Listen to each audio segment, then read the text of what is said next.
although all this snow is amazing, it is even more amazing the way this community has come together in a time of crisis. Most of the buildings that were damaged during the winter storm have now been rebuilt and are open for summer tourism. Bowlers not only brought themselves, but they brought 37,000 other friends and family members to the downtown area, which meant big bucks for Albuquerque. Crews are searching for 2 women that got lost yesterday afternoon here in the Northeast Mountains.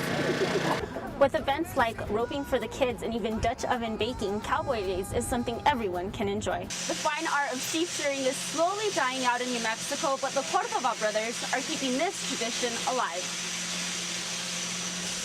This fire in the South Valley is now 100% contained after burning several acres last night. This 119-year-old mercantile houses colorful traditions such as wool dyeing. Artisans hope that the younger generation will keep these traditions alive. With the number of sheep decreasing in New Mexico, Shepherd's Lamb has managed to stay on top of the market. The art of sheep shearing slowly disappearing in New Mexico, and few keep this dyeing tradition alive. More on that when News 22 continues. Texas 22. Live at 6:30, Southern New Mexico's #1 news source. A fire at a duplex near NMSU is under investigation this afternoon. Good evening and thank you for choosing News 22 Wednesday. I'm Lisa Martinez. Story tops our look at news from around the state in tonight's New Mexico Minute. Tres Piedras native Sammy Gudale died in November 2007 after suffering severe head injuries in a rollover car accident just north of Hatch. News 22 Sports. Even before the WAC gets started, we have good news coming from the men's basketball program. Tell us about the rodeo, Lisa. Yes, my boys were in Albuquerque this past weekend, and I bet you're wondering how they did. Right now in the standings, we have Cody Lostro sitting in first, and JB Mooney, who's been holding a steady second. Lisa Martinez is here with our nation's weather. How is it, Lisa? We have wetter than normal conditions in the west, drier and milder than normal conditions in the southwest and the southeast, which can cause some severe fire conditions. And in Las Cruces for tonight, you're going to need a light jacket, 52 degrees for the low, and tomorrow a high of 86 with partly cloudy skies.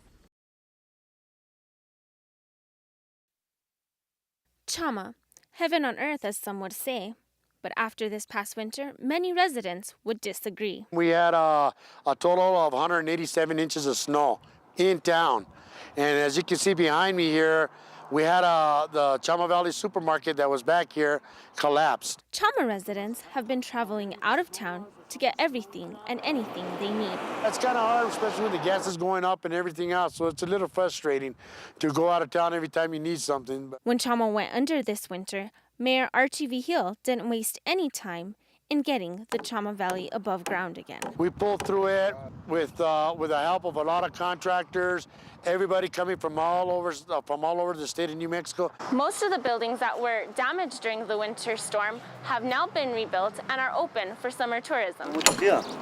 Mayor Archie Vigil's efforts are far from over. Rebuilding the grocery store after it collapsed because of snow damage is top priority. I think it's going to be a new face for the village and something new, something to look forward to. Chama residents are out of the snow and well into the summer months. And not only did flowers come with the summer, but the foundation for a new future came as well. In Chama, Lisa Martinez, KOAT, Action 7 News. Being raised in the Chama Valley area, you know the country and everyone from one side of town to the other. But seeing it from the sky is an entirely different experience. Flying above Chama with Mayor Archie Vigil, you can see why the locals say Chama is heaven on earth. When God shed a tear in America, his last drop was here in Chama, in the Chama Valley area. But it's not all easy going for the community of Chama. We're struggling a little, but I think we're going to come out of it. This past winter, Chama was hit by a massive snowstorm that left the area underneath a deep blanket of snow. You could only see the red and the green, the tops of each and every house in this area. Chama is working on reconstructing their only grocery store, which collapsed after they received several feet of snow last winter. It's getting rebuilt now as we speak. It should be done by mid-October. Not only is the grocery store being rebuilt due to the snow damage, but so is the local church. With the building fund that we have, we're hoping within a couple of months we'll have at least a notion of what kind of building we're going to be building for the new church. Chama is at their best during summer when the train is running. Their train runs from Memorial Weekend all the way till mid-October, which would be the 19th of October this year. And when their yearly festival is being held, Chama Days. You can see the rodeo arena and the ballpark. This is where Chama Days really happens every second week of August. The winter months attract big game hunters, skiers, and tourists from all over the state who want to enjoy the winter snow. With tourists coming and going during every part of the year, the one thing to remember is all we ask is when anybody comes here from out of town, leave your rules, your laws, wherever you come from, because this is Chama and you're on Chama time, and that's why we like to keep things. And for the locals, that time works out just great. From above Chama, Lisa Martinez, KOAT, Action 7 News. I've never seen this much snow in my entire life. I've seen in 8 years this much. Now they tell me in the past they used to get this much. I'm estimating since I can remember it was probably 1978, the last storm that I can remember. After a snowstorm dumped over 42 inches of snow in less than 48 hours, Governor Bill Richardson immediately mobilized the National Guard and made available $750,000 in relief funds. The National Guard has been instrumental in getting to areas where people are shut in and helping them get medicine, helping them dig out, just basically making sure they're okay. Chama has already seen over 149 inches of snow for the year, and the area is still expected to receive more. Although all this snow is amazing, it is even more amazing the way this community has come together in a time of crisis. Community members, volunteers from the Salvation Army, and counties from throughout the state came to Chama to help. To help the community of Chama, distributing food and firewood, digging people out, stuff like that. After discussions about the progress being made, crews head out to surrounding areas to help anyone who needs it. The Chama Valley area has one local grocery store which was condemned after the roof collapsed. And it was the same story for St. Patrick's Catholic Church. Well, they cannot be restored. The roof not only collapsed once, but it collapsed twice. So I think it'll just have to be torn down, and we're going to have to start from the grassroots.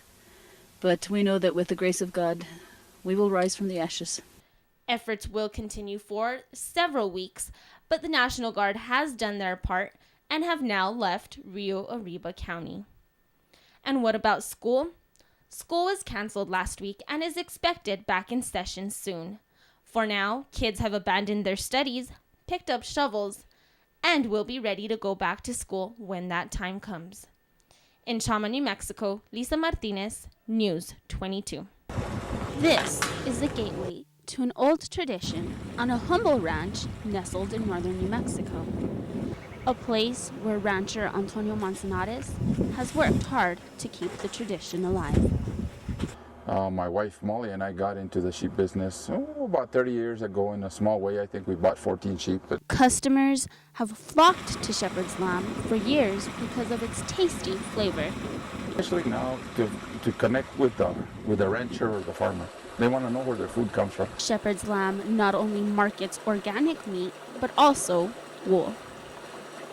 All this business is just part of the tradition that has become everyday life on the ranch. We didn't know. We used to be just ranchers, boom, boom, boom, raise them and put them on a semi and send them to somebody else. Well, we found out that we were not going to be in business for very long if we kept doing that. It's been a successful recipe for nearly 30 years, but the economy has challenged even this steadfast industry. It's flattened out. People are watching their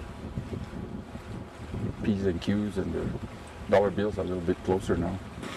With the number of sheep decreasing in New Mexico, Shepherd's Lamb has managed to stay on top of the market.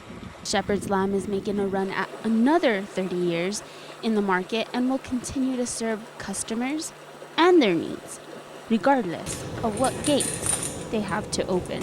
In La Puente, New Mexico, Lisa Martinez.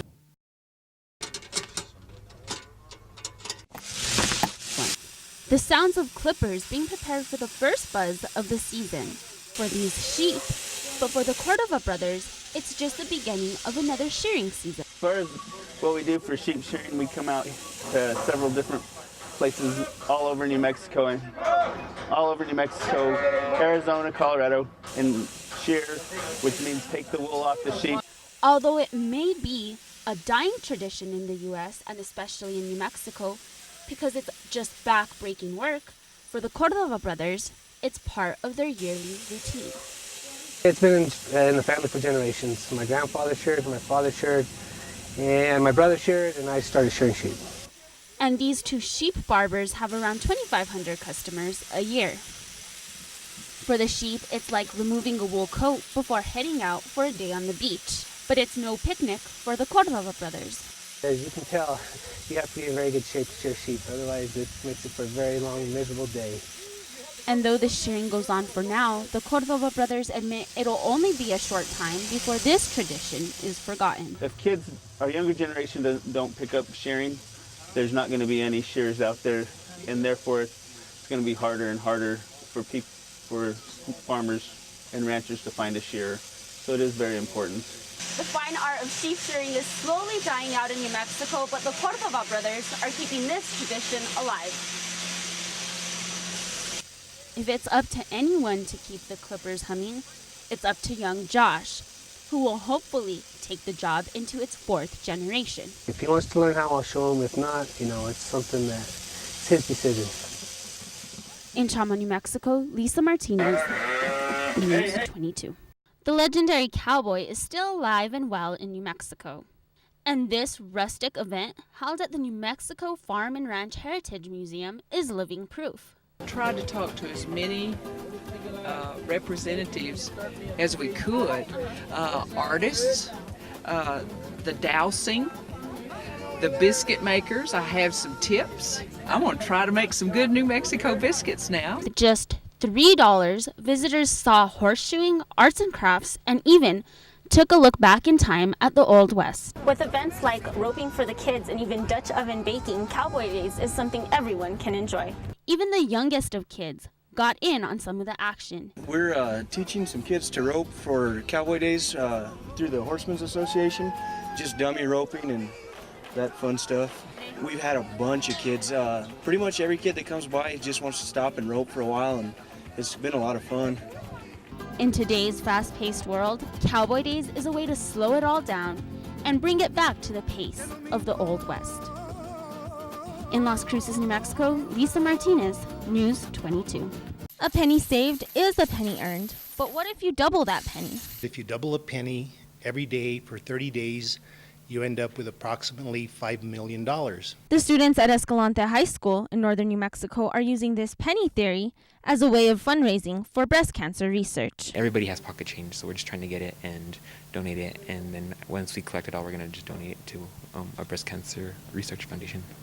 Not only have the students gotten involved, but people outside the school are chipping in for the cause. People don't realize that when you get that many people involved, even with the littlest amount, such as just a penny and doubling it, that we can move mountains if we get enough people involved. Even though these halls are empty right now, every cent that is brought in by the community and by the students gets them closer to their goal. Students are happy and willing to get involved in a fight that has many women battling. I think it's very positive for women to say that students actually want to help with them, and even for any young girl or anything like that who just found out she had cancer or something, there's actually kids out there who want to help with it and raise money for them. The donation may seem small compared to the thousands raised around the country, but it's these small donations that add up big. $1,000 towards breast cancer research from a small school in a small community would be significant. In Chama, New Mexico, Lisa Martinez, News 22.